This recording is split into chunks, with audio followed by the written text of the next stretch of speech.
নমস্কার, আমি পম্পা। আজ আমি আপনাদেরকে বলবো রেড ডেটস অর্থাৎ লাল খেজুরের গুণাগুণ সম্পর্কে।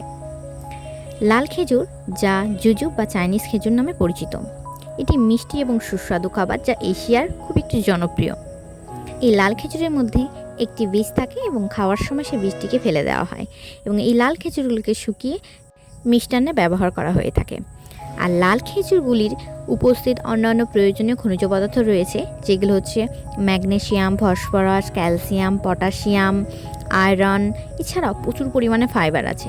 এই লাল খেজুরে ভিটামিন এ, ভিটামিন সি ও জৈব অ্যাসিড থাকে এবং অন্যান্য অনেক পুষ্টিগুণের পাশাপাশি লাল খেজুর অনেক রোগ নিরাময় করে থাকে। এবং সে কী রোগ নিরাময় করে সেটা আপনাদেরকে নাম্বার ওয়াইজ আমি বলবো।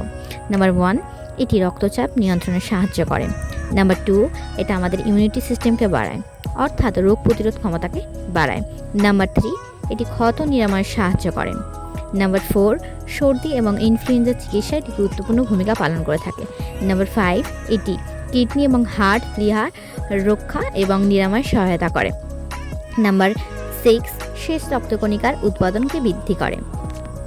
নাম্বার 7, লাল খেজুরে আমাদের শরীরের ত্বককে উজ্জ্বল করতে অনেক সাহায্য করে। এটি বার্ধক্য রোধ করে এবং ত্বককে আরও অনেক বেশি গোলাপি এবং মসৃণ ফর্সা করে তোলে। নাম্বার 8, লাল খেজুরে প্রচুর পরিমাণে ক্যালোরি থাকে, তাই প্রচুর পরিমাণে লাল খেজুর খেয়ে ফেললে আপনার পেশি এবং ওজন বৃদ্ধি হতে পারে। নাম্বার 9, লাল খেজুরে ক্যালসিয়াম সমৃদ্ধ উৎস, যা শক্তিশালী দাঁত এবং হাড় গঠনে সাহায্য করে। তার পাশাপাশি বাত এবং আর্থ্রাইটিসের মতো রোগকে প্রতিরোধ করে থাকে।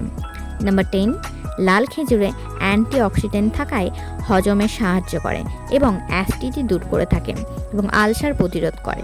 ভিডিও থেকে যদি কোনো ইনফরমেশন পেয়ে থাকেন আর ভিডিওটি যদি ভালো লেগে থাকে তাহলে একটি লাইক করবেন। লাইক করলে ভিডিও বানানোর উৎসাহ অনেক বৃদ্ধি পায়।